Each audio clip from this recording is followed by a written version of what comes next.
ఈ బిజినెస్ ఏదైనా మీ ఊర్లో ప్రమోషన్ చేయాలంటే అది సుమన్ టీవీతోనే సాధ్యం. ఇప్పుడే సంప్రదించండి. మనకి ఈరోజు మాగుంట శ్రీనివాస్ రెడ్డి గారు వాళ్ళ అన్న మాగుంట సుబ్బరారెడ్డి గారు వాళ్ళ అబ్బాయి చనిపోవటం జరిగింది, విజయ్ కుమార్ రెడ్డి. కాబట్టి మనందరం 2 నిమిషాలు మౌనం పాటివ్వాలని చెప్పేసి కూడా మీ అందరినీ కోరుకుంటా ఉన్నాం. ఈరోజు కాపుల ఆత్మ సమావేశం చాలా సంతోషం. ఈరోజు అందరూ కూడా కాపుల పెద్దలందరూ కూడా రావటం, అదేవిధంగా అందరి సమక్షంలో ఈరోజు మన వెంకట్రావు గారు కూడా మళ్ళీ తిరిగి తెలుగుదేశం పార్టీలోకి రావటం చాలా సంతోషం అని చెప్పి తెలియజేస్తున్నాం. ఈరోజు వెంకట్రావు గారు కాపు సంఘంలో ఒక చాలా పెద్ద మనిషి. ఆయన ఎన్నో వ్యాపారాలు చేస్తూ సంఘానికి కూడా తోడుగా ఉండే వ్యక్తుల్లో ఒక మన వెంకట్రావు గారు అని చెప్పి కూడా తెలియజేయాలి. అదేవిధంగా వెంకట్రావు గారు ఆయన వ్యాపారాలలో కూడా ఒక సిన్సియారిటీ, ఒక పద్ధతి ప్రకారంగా వ్యాపారాలు చేస్తూ కింద స్థాయి నుంచి ఎదిగి పెద్దదానికి వచ్చిన వ్యక్తుల్లో మన వెంకట్రావు గారు ఎవరని చెప్పేసి కూడా నేను తెలియజేస్తా ఉన్నా. కాబట్టి ఇలాంటి వ్యక్తి అది వరకు మనకి ఈ ఎవరైతే బాలినేని శ్రీనివాసరెడ్డి ఉన్నాడో చాలా ఇబ్బందులు పెట్టారు. వాళ్ళ కేబుల్ పెడితే వాళ్ళు ఇబ్బందులు పెట్టారు, వాళ్ళ అబ్బాయిని ఇబ్బందులు పెట్టారు, రకరకాలుగా వాళ్ళ వ్యాపారాల మీద ఇబ్బందులు పెట్టారు. ఇన్ని ఇబ్బందులు కూడా ఓర్చుకొని ఈరోజు తెలుగుదేశం పార్టీలోకి రావాలి, అదే మనుగడని వేసిన తర్వాత ఈరోజు ఆయన మన దాంట్లోకి వచ్చి మనందరం కూడా కలిసి ఈరోజు తెలుగుదేశం పార్టీ తరఫున పోరాడడానికి వచ్చినందుకు మనస్ఫూర్తిగా వెంకట్రావు గారికి నా అభినందనలు తెలియజేస్తున్నాను. తప్పకుండా రాబోయే రోజుల్లో అండగా ఉంటాం. ఎవరైతే ఇబ్బందులు పడ్డారో, ఎవరైతే ఆస్తులు పోగొట్టుకున్నారో, ఎవరైతే స్టాంపులు కబ్జాలు జరిగినాయో అవన్నీ కూడా రేపు తెలుగుదేశం పార్టీ అధికారంలోకి వచ్చిన తర్వాత వాళ్ళకి ఇప్పించేదానికి అన్నీ కూడా చేస్తామని చెప్పి కూడా మీకు తెలియజేస్తున్నా. చాలామంది కూడా ఖాళీగా ఉండే ఆస్తుల మీద పడి వాళ్ళ ఇష్టారాజ్యంగా దొంగ స్టాంపుల మీద చేసుకొని ఎంతోమంది పేద ప్రజలను ఇబ్బందులు పెట్టారు. అవన్నీ కూడా స్ట్రీమ్లైన్ చేస్తాం. ఖచ్చితంగా గాడి తప్పిన మన ఒంగోలుని మళ్ళీ ఘాట్లో పెట్టే విధంగా తెలుగుదేశం పార్టీ రాగానే చేస్తామని చెప్పి కూడా మేము తెలియజేస్తున్నాం. కాబట్టి రోజుండే పరిస్థితుల్లో కూడా మన టైంలో ఆ రోజు 14-19లో కూడా కాపుల కోసం అని చెప్పేసి ఆ రోజు కాపు భవన్ అని చెప్పేసి ఆ రోజు ఫౌండేషన్ స్టోన్ కూడా వేసాం. నా వంతు మేము చేసాం. ఇతను వచ్చిన తర్వాత దాన్ని తీసేసి ఏదో వేరే దానికి పెట్టారో ఏదో చేస్తున్నారు. కానీ రేపైనా కూడా మనకి వాళ్ళకి ఏది కావాలో అది తప్పకుండా కూడా మనం పూర్తి చేసే దాంట్లో మనం ఖచ్చితంగా వంతు మేము కృషి చేస్తామని చెప్పి కూడా మేము తెలియజేస్తా ఉన్నాం. అదేవిధంగా చంద్రబాబు నాయుడు గారు కూడా మనం ఒక గుర్తుపెట్టుకోవాల్సింది, ఆ రోజు ఉండే పరిస్థితుల్లో 5% ఏదైతే రిజర్వేషన్ ఉందో దాన్ని కాపులకి 5% ఇచ్చి ఆ రోజు తెలుగుదేశం పార్టీ అన్ని విధాలుగా కూడా కాపులకు అండదండల్లో ఉండేది కూడా ఆ రోజు తెలుగుదేశం పార్టీ. ఆ తర్వాత వచ్చిన సైకో జగన్మోహన్ రెడ్డి ఆ 5% కూడా తీసేసి కాపులకు అన్యాయం చేసిన వ్యక్తిలో జగన్మోహన్ రెడ్డి ఉన్నాడని చెప్పి కూడా మీకు గుర్తు చేస్తూ ఉన్నా. కాబట్టి మనం ఇవన్నీ కూడా గమనించుకొని ఎన్నో పరిస్థితులు బాగలేక ఈ రాష్ట్రం కూడా ఎన్నో ఇబ్బందుల్ని చూడటం ఇవన్నీ కూడా చూసిన తర్వాతే ఈరోజు పవన్ కళ్యాణ్ గారు కానీ అదేవిధంగా బీజేపీ మోడీ గారు కానీ వీళ్ళందరూ కూడా కలిసి ఈరోజు ఈ సైకో ప్రభుత్వాన్ని పంపించాలనే ఉద్దేశంతో అన్ని పార్టీలు కలిసి పోరాడుతున్నారని చెప్పి కూడా మీకు తెలియజేస్తూ ఉన్నాం. ఈరోజు వ్యవస్థ పోవాలి, అందరూ కూడా ఉద్యోగస్తుల కాడి నుంచి, కూలి వాళ్ళ కాడి నుంచి, వ్యాపారస్తుల కాడి నుంచి అందరూ కూడా భయభ్రాంతులతో బతుకుతున్నారు. ఈరోజు ఏమవుతుంది, ఏ కేసులు వస్తాయో, ఏం మాట్లాడితే ఏం చేస్తారో అనే పరిస్థితుల్లో మనం అంతా కూడా ఉన్నాం. ఆ వ్యవస్థ పోవాలి, ఆ వ్యవస్థ పోవాలి, ప్రశాంతమైన వాతావరణం రావాలి అంటే మళ్ళా తెలుగుదేశం పార్టీ అధికారంలోకి రావాలని చెప్పి కూడా మీ అందరికి కూడా తెలియజేస్తున్నాను. కాబట్టి ఇలాంటివన్నీ కూడా మీ అందరికి కూడా తెలుసు. మనం ఎన్నో కార్యక్రమాలు కూడా ఆ టైంలో మనం చేసుకోగలిగాం. ఇంకా ఏదైతే ఉన్నాయో అవి రేపు ప్రభుత్వం రాగానే అవన్నీ కూడా పూర్తి చేస్తాం. ప్రజలకి అన్ని విధాలుగా కూడా అండగా ఉండే కార్యక్రమాలు కూడా మనం చేసుకొని ముందుకెళ్తామని చెప్పేసి మీ అందరికి కూడా తెలియజేస్తూ ఈరోజు పార్లమెంట్కి మాగుంట శ్రీనివాసరెడ్డి గారు పోటీ చేశారు, అసెంబ్లీకి మనం పోటీ చేశాం. ఇద్దరు కూడా మీ అందరూ కూడా సహకరించండి. ఈరోజు కాపులంతా కూడా ఈరోజు పవన్ కళ్యాణ్ గారి పిలుపుతోటి అందరూ వన్ సైడ్ అయిపోయారు. ఈరోజు ఉండే పరిస్థితుల్లో అందరం కూడా కలిసికట్టుగా మనం పనిచేసి రేపు మంచి మెజారిటీ కోసం మనం గెలుచుకునే విధంగా మనం అందరం కూడా కృషి చేసుకుని ముందుకెళ్దామని చెప్పేసి మీ అందరికి కూడా తెలియజేస్తూ ఈరోజు మన వెంకట్రావు గారు మంచి కార్యక్రమాన్ని పెట్టి మమ్మల్ని అందరినీ కూడా ఇక్కడ ఆహ్వానించినందుకు మనస్ఫూర్తిగా ఆయనకు మరోసారి అభినందనలు తెలియజేస్తూ మీ అందరికీ నా నమస్కారాలు తెలియజేస్తూ సెలవు తీసుకుంటున్నాను. Thank you. చాలా సంతోషం. ఎందుకంటే వెంకట్రావు, తోటకూర వెంకట్రావు అయినా ఫ్రమ్ ర్యాగ్స్ టు రిచెస్, చిన్న స్థితి నుంచి ఈ స్థితికి వచ్చాడు. మరి ఆయన కూడా రావడం అనేది ఖచ్చితంగా టీడీపీకి మంచి బలం అవుతుంది. అలాగే మిగతా వారందరూ కూడా ఇప్పుడే మన పెద్దలు చెప్పారు, కూటమి అభ్యర్థి అయినటువంటి దామరచల జనార్దన్ రావు గారిని మనమంతా గెలిపించుకోవాల్సిన అవసరం చాలా ఉన్నది. ఎందుకంటే ఈనాటి కాలమాన పరిస్థితులను బట్టి రాజకీయం మీ అందరికీ తెలిసిందే, రాజకీయం ఎంత దిగజారిపోయింది. ప్రతిదీ మామూలుగా కక్షగట్టి చేసేటువంటి పరిస్థితి ఉంది. ఈ కక్షను తట్టుకోవాలంటే బలమైనటువంటి అభ్యర్థి కావాలి. దానికోసమే మా నాయకుడు పవన్ కళ్యాణ్ గారు కూటమికి సపోర్ట్ చేశారు. అలాగే బీజేపీ, జనసేన, టీడీపీ అందరూ కలిసి ఈ కూటమిలో పాల్గొని మరి రేపు రాబోయే కాలంలో ఎమ్మెల్యేగా శ్రీ దామచల జనార్దన్ రావు గారిని, అలాగే ఎంపీగా మాగుంట శ్రీనివాసరెడ్డి గారిని గెలిపిస్తారని కోరుకుంటూ నా యొక్క వారికి అందరికీ శుభాశీస్సులు తెలుపుకుంటూ ముగిస్తాను. Thank you అనండాల్. ఓ మంచి చక్కని కార్యక్రమాన్ని ఏర్పాటు చేసినందుకు సోదరుడు తోటకూర వెంకటరావు ఖచ్చితంగా మనందరూ అభినందించాలి. అందరిని ఒక చోట సమావేశపరచడం అంటే చిన్న విషయం కాదు.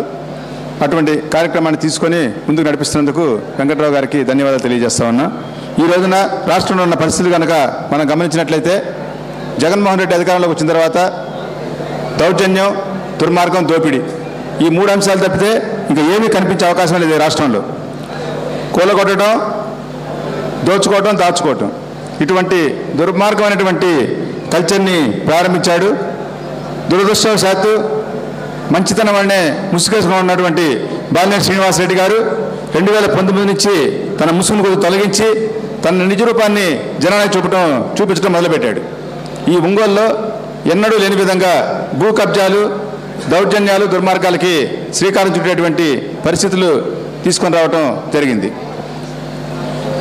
రాజును చూసి అంటే రౌత ఎలా ఉంటే గుర్రం కూడా అలాగే వెళ్తుంది అన్నట్టుగా వాళ్ళ నాయకుడు చూసి అలాగే ఒంగోలులో కూడా అటువంటి కల్చర్ తీసుకొని వచ్చాడు. అంతేకాకుండా కుటుంబ వ్యవస్థల జోలికి చంద్రబాబు నాయుడు గారిని, పవన్ కళ్యాణ్ గారిని చాలా దుర్మార్గమైనటువంటి అసభ్య పదజాలంతో దూషించే విధంగా రాజకీయాలని భ్రష్టుపట్టించినటువంటి వ్యక్తి జగన్మోహన్ రెడ్డి. గౌరవప్రదంగా ఉండాల్సినటువంటి రాజకీయాలు, గౌరవప్రదంగా ఉండాల్సినటువంటి కుటుంబ వ్యవస్థలన్నీ కూడా అగౌరవ పాలు చేస్తున్నటువంటి మన జగన్మోహన్ రెడ్డి గారి గురించి మనం ప్రత్యేకంగా ఆలోచించాల్సినటువంటి అవసరం ఎంతైనా ఉంది. ఇటువంటి పరిస్థితుల్లో మరలా గనక జగన్మోహన్ రెడ్డి అనే వ్యక్తి ఈ రాష్ట్రానికి ముఖ్యమంత్రి అయితే ఈ రాష్ట్రాన్ని ఒక రాబోయే 20 సంవత్సరాల పాటు కాపాడటానికి వీలు కాదనే ఉద్దేశంతో పవన్ కళ్యాణ్ గారు ప్రతిపక్ష ఓటు చేరనివ్వకూడదని ఒక స్టాండ్ తీసుకొని ఈ రోజున కాపులందరినీ కూడా, అంటే కాపులు మాత్రమే కాదు, ప్రత్యేకించి కాపులనే మాట్లాడుతున్నా, కాపులందరినీ కూడా తెలుగుదేశం పార్టీ వైపు వచ్చేలాగా పూర్తిగా చొరవ చేసినందుకు పవన్ కళ్యాణ్ గారిని ఎప్పుడు కూడా తెలుగుదేశం పార్టీ గుండెలో పెట్టుకోవాలని చెప్పుకొని నేను తెలియజేస్తా ఉన్నా. కష్టంగా ఉన్నప్పుడు చంద్రబాబు నాయుడు గారిని అక్రమంగా కేసులు బనాయించి రాజమండ్రి జైల్లో పెడితే నేనున్నానంటూ ముందుకొచ్చి చంద్రబాబు గారికి సంఘీభావం ప్రకటించాడు.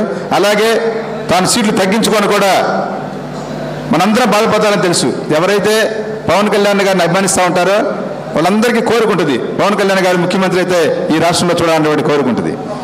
జనసేన పార్టీ బాగా బలంగా నడుస్తూ ఉంది కదా, కాబట్టి పవన్ కళ్యాణ్ గారు ముఖ్యమంత్రి అవుతారని కూడా చాలామంది కోరుకుంటుంటారు. దాంట్లో ఎవరు తప్పడతానే కూడా లేదు.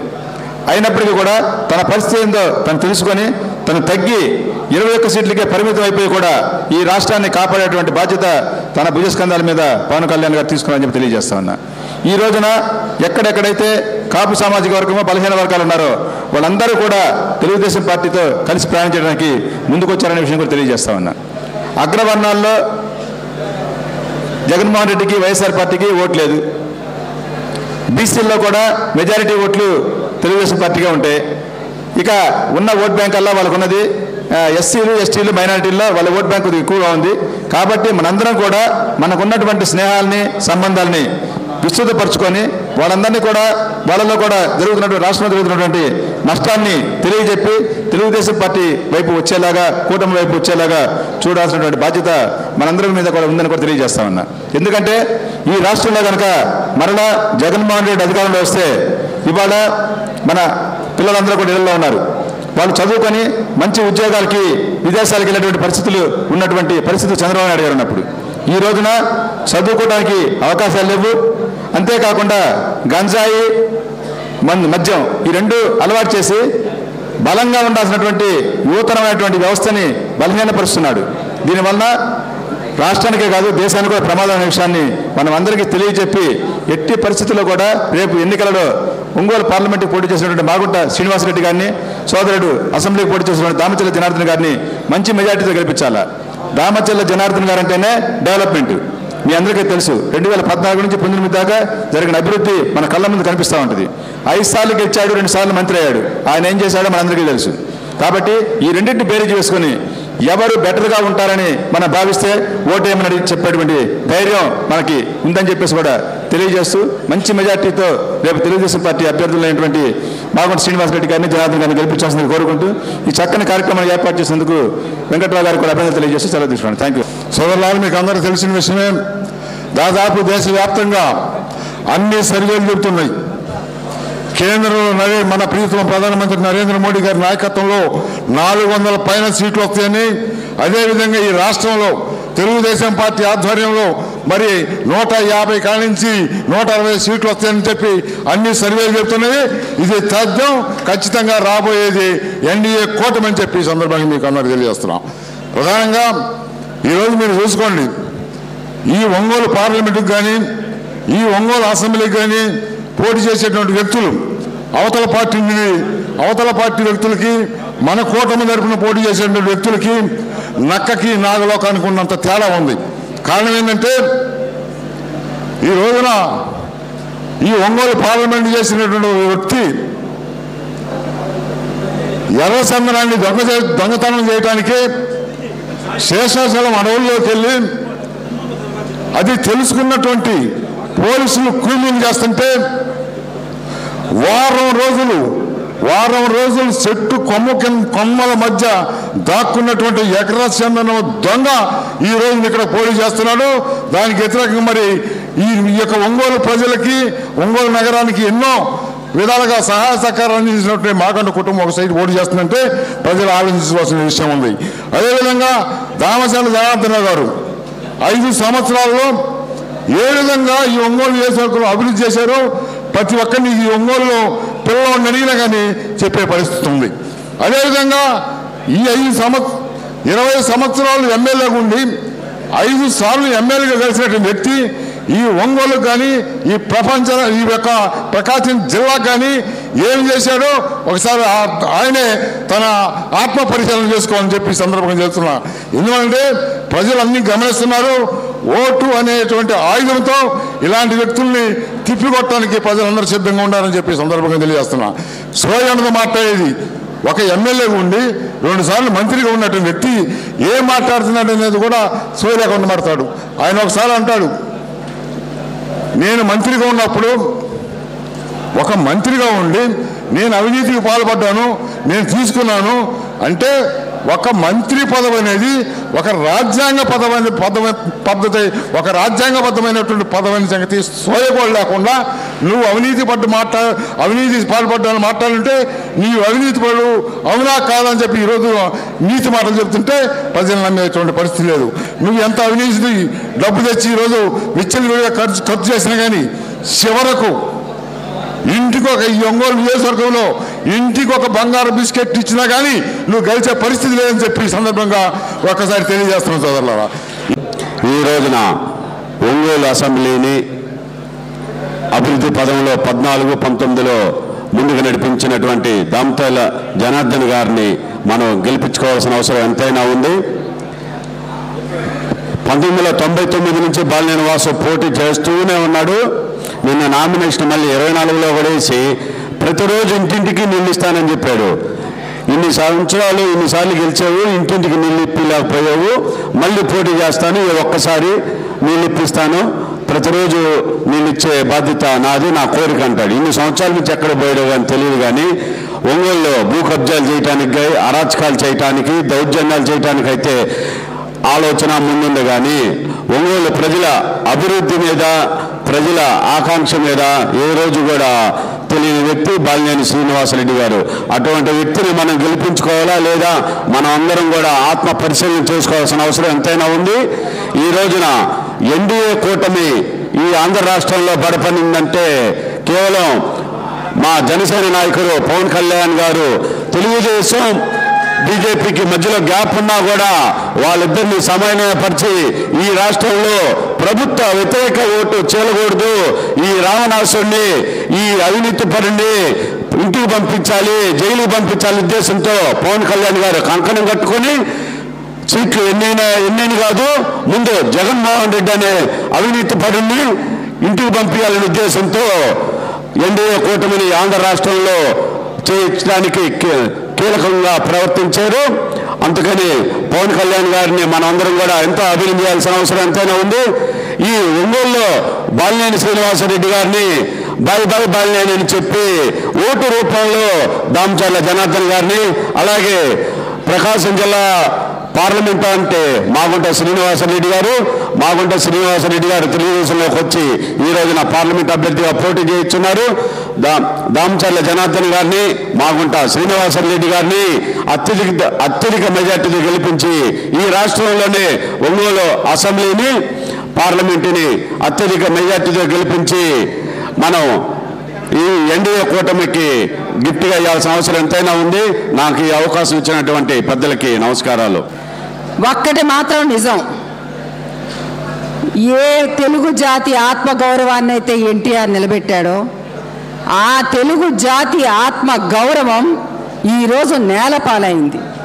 ఈరోజు మొత్తం దేశం మొత్తం మీద తెలుగువాడంటే ఎవడు అని చెప్పారంటే అవినీతికి కేర్ ఆఫ్ అడ్రస్, అట్లాగే వినాశనానికి కేర్ ఆఫ్ అడ్రస్, పడగొట్టడానికి కేర్ ఆఫ్ అడ్రస్. ఒక్కటే ఉదాహరణ, ఎవరైనా ప్రభుత్వాన్ని రాగానే ప్రస్తుతం నిలబెట్టడానికి ప్రయత్నం చేస్తాడు, కానీ జగన్ రాగానే చేసిన మొట్టమొదటి పని ప్రజావేదిక కూలగొట్టాడు. అప్పటి నుంచి కొడుతూనే ఉన్నాడు ఆంధ్రప్రదేశ్ని, కొడుతూనే ఉన్నాడు ఆంధ్రప్రదేశ్ని. ఒకే ఒకటి ఆఖరిగా నేను చెప్పే మాట, మానవ హక్కులు లేవు. ఈసారి జగన్ అంటూ వాళ్ళ ప్రభుత్వం అంటూ రావటం కనుక తటస్థిస్తే ఎవరు కూడా వాళ్ళ దుకాణాలు మూసివేసుకోవాల్సిందే. మనుగడ కోసం, ఆత్మగౌరవం కోసం ఖచ్చితంగా గెలిచి తీరాల్సిన చారిత్రక ఆవశ్యకత ఉంది. అందులో భాగంగానే అక్కడ చంద్రబాబు నాయుడిని గెలిపించుకోవడం కోసంగా ఇప్పుడు మనం ఒంటరిగాము, ఒక కూటమిగా ఉన్నాం. తెలుగుదేశం, జనసేన, బీజేపీ అనేటువంటిది ఇంత కూటమి అయిన తర్వాత కూడా మనం గెలవలేకపోతే ఇది దృష్టిలో పెట్టుకోండి, ఖచ్చితంగా అది ఈ రాష్ట్రం అరాచకత్వానికి, వినాశానికే కారణమవుతుంది. కాబట్టి చాలా ప్రమాదకరమైన పరిస్థితుల్లో నుంచి, చాలా డేంజరస్ కండిషన్స్లో నుంచి రాష్ట్రాన్ని కాపాడుకోవటానికి, అంతేకాదు మనుమనగడను కాపాడుకోవటానికి కూడా ఈరోజు మనం గెలిపించాల్సిన ఆవశ్యకత ఉంది. అక్కడ చంద్రబాబు నాయుడిని గెలిపించాలి, అలాగే అక్కడ ఎన్డీఏ గవర్నమెంట్ రావాలి. ముఖ్యంగా ఒంగోలు అభివృద్ధికి కేర్ ఆఫ్ అయినటువంటి మన జనార్దన్ గారిని గెలిపించుకోవాలి. ఇంకెంతకంటే వేరే వాళ్ళు ఎవరు వచ్చినా సరే ఈ ఒంగోలుని అభివృద్ధి జనార్దన్ గారి ముందు, జనార్దన్ గారి తర్వాత కనుక ఒంగోలు అభివృద్ధి చూసుకున్నట్లయితే మనకు స్పష్టంగా కనిపిస్తుంది ఆ తేడా. అందుకనే తనని గెలిపించుకోవాల్సిన చారిత్రక ఆవశ్యకత, జనం పిలుస్తున్నారు, జనం గుండెలతో ఆహ్వానిస్తున్నారు. ఖచ్చితంగా తనని గెలిపించుకోవాల్సిన చారిత్రక ఆవశ్యకత ప్రతి వాళ్ళ మీద ఉంది అని తెలియజేసుకుంటూ, మంచి శుభ పరిణామం ఇలా జనసేన మనతో కలవటం అనేటువంటిది, అలాగే ఎన్డీఏ మనకు వెనక అండగా ఉండటం అనేది, ఎవరో కొద్దిమంది ఏదో చెప్తామన్నారు బయట, వాళ్ళు దూరం అవుతున్నారు, వీళ్ళు దూరం, అన్ని అబద్ధం మాటలు ఏమీ లేదు. గ్రౌండ్ లెవెల్లో నేను ఎక్కడ పోయినా సరే జనార్దన్ గారితో వెంట వెళ్ళినప్పుడు, వాడు ఊరేగింపులో వెళ్తుంటే నేను వెనక ఇళ్లలోకి వెళ్ళినప్పుడు అక్కడ అడుగుతున్నా ఆడవాళ్ళని, ఏం లేదమ్మా ఈసారి ఖచ్చితంగా మీకే వేస్తాం, విసుగు పుట్టిపోయింది ఒకసారి అని చూసామని చెప్పి అన్నారు.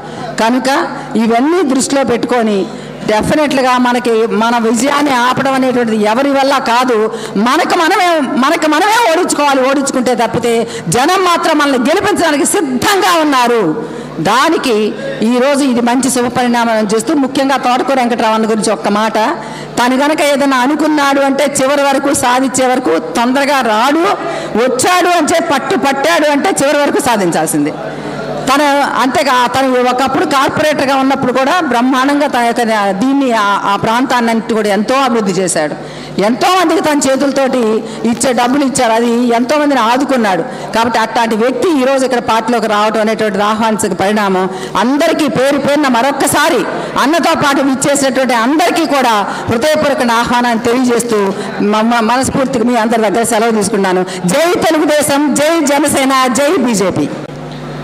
గతంలో మన 40 సంవత్సరాలు రాజకీయ అనుభవం ఉన్న చంద్రబాబు నాయుడు గారిని ఈ వైసీపీ ప్రభుత్వం అక్రమ అరెస్ట్ చేస్తే ఆ రోజు పవన్ కళ్యాణ్ గారు మద్దతు ఇచ్చి రేపు రాబోయే ఎన్నికల్లో టీడీపీ జనసేన కలిసి పోటీ చేస్తుంది ఉమ్మడిగా అని చెప్తే ఆ రోజు నుంచి పవన్ కళ్యాణ్ పిలుపు మేరకు ప్రతి ఒక్క కాపు నాయకులు ఈరోజు ఒంగోలు అయితేనేమి ఏమి ఆశించకుండా జనార్దన్ రావు డైరెక్ట్గా వచ్చి సార్ మీ పార్టీలో చేరతా మీకోసం పనిచేస్తున్నామని చెప్తున్నారు. అంటే అర్థం ఏం తెలుసా, పవన్ కళ్యాణ్ గారు పిలుపునిస్తే ఆ రోజు 2014లో పోటీ చేయకుండానే ఆ రోజు జనార్దన్ గెలిపించారు. అదేవిధంగా ఆంధ్ర రాష్ట్రంలో టీడీపీ జనసేన బీజేపీ అంటే కూటమి ఏర్పడింది. కొంతమంది పాలికాపులు ఉన్నారు, గుర్తుపెట్టుకోండి. మనోళ్ళు పాలికాపులే 2019 నుంచి ఇదే మాట్లాడుతున్నారు. మీరు సీఎం అయితే ఓటేస్తే మీరు సీఎం ఓటేస్తా అండి. 2014లో ఏం పీకర్ ఈ పాలికాపులు ఆ రోజు ఓటే లేదే. కానీ ఈరోజు పవన్ కళ్యాణ్ గారు తన తగ్గినోడే నాయకుడు. ఈరోజు ఎక్కడ తగ్గాలో నాయకుడు పవన్ కళ్యాణ్ గారు, గుర్తుపెట్టుకోండి. ఇది ఒక్క సిటీ పర్మిషన్ అయినా కూడా ఈరోజు ఆంధ్ర రాష్ట్రాన్ని దృష్టిలో పెట్టుకొని అభివృద్ధిని దృష్టిలో పెట్టుకొని ఆంధ్ర రాష్ట్ర యువత కోసం ఈరోజు ఈ ఎన్డీఏ కలయిక కోసం ఆయన ఎంత తగ్గాడో కూడా మనం అర్థం చేసుకోవాలి. కాబట్టి ఈరోజు ప్రతి ఒక్క కాపు నాయకుడు జనార్దన్ గారి దగ్గరికి మేము మీ పార్టీలో చేద్దామండి, మీకు పనిచేస్తాను వస్తున్నారు. అదేవిధంగా వైసీపీలో ఉన్న పాలికాపులు 1000 ఇస్తా, 1 లక్ష ఇస్తాం, 2 లక్షలు ఇస్తామని చెప్తా కూడా ఎవరు పాలనే పరిస్థితి ఈరోజు ఉందంటే అది అర్థం చేసుకోవాలి. సార్, మా కాపు నాయకులు మొత్తం ఈరోజు ఉమ్మడిగా ఏర్పడి ప్రతి ఒక్కరు మీ గెలుపుకి శక్తి వంచన లేకుండా కృషి చేస్తారని మీకు అర్థమవుతుంది ఈరోజు. ఎందుకంటే మీ దగ్గరికి వాళ్ళే వచ్చి, మీరు పిలిపించుకోకుండా మీ దగ్గరికి వచ్చి వాళ్ళే వచ్చి పార్టీలో చేస్తున్నారంటే మీరు అర్థం చేసుకోవాలి. అదేవిధంగా రేపు అధికారం వచ్చినా కూడా మా కాపులు అన్యాయం గురించి అడగరండి, ఎప్పుడు కూడా న్యాయం చేయమంటారు. గుర్తుపెట్టుకో, ఎప్పుడైనా కాపులు మాకు న్యాయం చేస్తే చాలు, అన్యాయం చేయకుండా చాలు. ఎందుకంటే గతంలో ఎంతోమంది నాయకులు మమ్మల్ని వాడుకొని ఎలక్షన్ అయిపోయిన తర్వాత అందరిని మోసం చేస్తున్నారు. కానీ ఈసారి కాపుల్ని మోసం చేయకుండా వాళ్ళ న్యాయపరమైన కోరికలు తీర్చాలని ఈ సమాముఖంగా మా అందరి తరపున మేము కోరుకుంటున్నాము. కాబట్టి ఈ రాష్ట్రానికి ఎన్డీఏ ప్రభుత్వం ఎంతైనా అవసరం.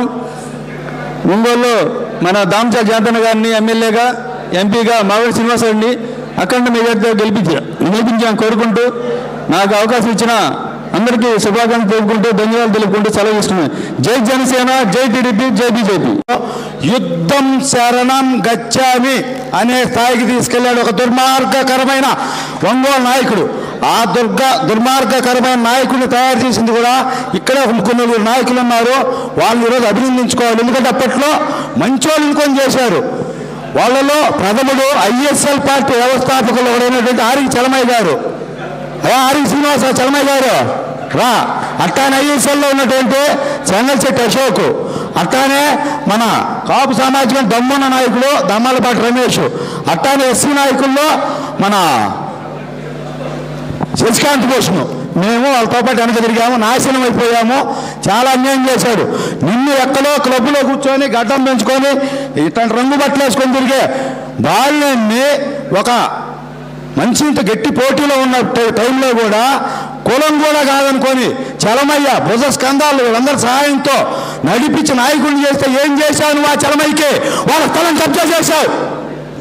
ఎంత దుర్మార్గం! నిన్ను ఎంతో డెవలప్ చేసినటువంటి నీ కుర్రోళ్ళని నువ్వు అనగదవుతున్నావు. పాముకు పాలు పోస్తే ఏమైతో నిరూపించే వాళ్ళని నువ్వు ఒంగోలులో. పామంటే తన పిల్లల్ని తానే చంపుకుంటుందంట. అటువంటి చాలా దుర్మార్గకరమైన ఆలోచనలో ఉన్నాడు. ఒకే ఒక స్వాగతం ఇచ్చి అమ్మకిస్తా మీకు. చండ ప్రచండ వెలుగై నెత్తురు మరిగే జాలై ఆంధ్రావని ఆశాజ్యోతై కాపుల ముద్దు బిడ్డ పవన్ కళ్యాణ్ గారు ఒక నినాదం ఇచ్చారు ఈ రాష్ట్రంలో. Hello AP, hello AP, hello AP, hello AP, bye bye YCP అన్నాడు. అలానే ఒంగోలులో hello Ongole, bye bye Balineni, hello లేని. ముఖ్యంగా 14లో జనార్దన్ గారు గెలిచారు. అక్కడి నుంచి మీరు లెక్కలేసుకోండి ఎక్కడ ఎంత డెవలప్మెంట్ అనేది జరిగింది.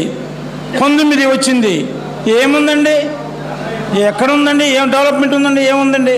దాన్ని దృష్టిలో పెట్టుకొని మీరు ఆలోచించుకొని మీరు ఓటు అనేది ఇప్పుడు ఓటు చాలా విలువైంది. మీరు చాలా జాగ్రత్తగా కుటుంబంలో ఆలోచించి మీరు ఓటు వేసి ఎక్కువ మెజార్టీతో గెలిపించి ఆయన వీళ్ళంత వరకు మినిస్టర్గా అవ్వాలని నేను ఆశిస్తూ ఉన్నాను. నేను ఒంగోలులో శ్రీ బాలినేని శ్రీనివాసరెడ్డి గారు చెప్తా ఉన్నాడు, నేను 5 సార్లు ఎమ్మెల్యేగా గెలిచాను, 2 సార్లు మంత్రిగా చేశాను, కాబట్టి నాకు ఇంకోసారి అవకాశం ఉండి 6 ఇవ్వండి అని చెప్తున్నాడు. 5 సార్లు అభివృద్ధి చేసిన బాలినేని శ్రీనివాసరెడ్డి ఏమి అభివృద్ధి చేశాడు ఒంగోలు ప్రజలందరికీ తెలుసు.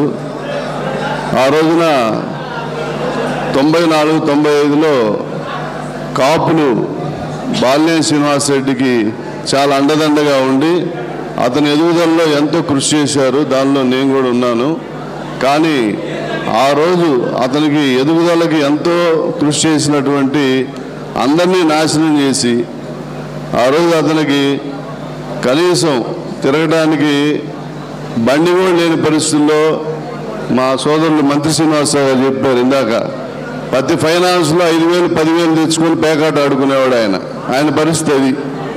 ఆ రోజున ఏ ఫైనాన్స్లో 5,000 10,000 తెచ్చుకోవడం, దాని వడ్డీలు కట్టుకోవడానికి వాళ్ళ నాన్న పిలుచుకొని సెటిల్మెంట్ చేసుకోవడం, అలాంటి పరిస్థితుల్లో ఉన్న బాలినేని శ్రీనివాసరెడ్డి ఏ వ్యాపారం లేకుండా ఈరోజు 1,50,00,000 రూపాయల వెల్ఫేర్ కారులో అబ్బొకడు ఒక కారు, కొడుకు ఒక కారులో తిరుగుతున్నారు.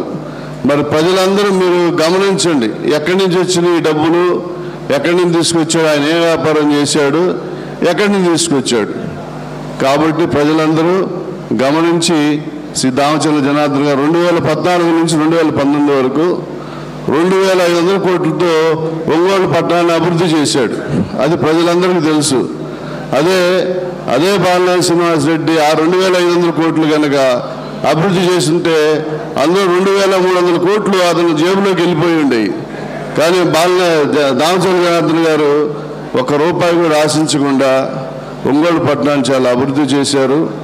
ఆయన బాలినేని శ్రీనివాసరెడ్డి ఎప్పుడు నేను 2004లో రోజు మంచి పోతే పోటీ చేయను అన్నాడు.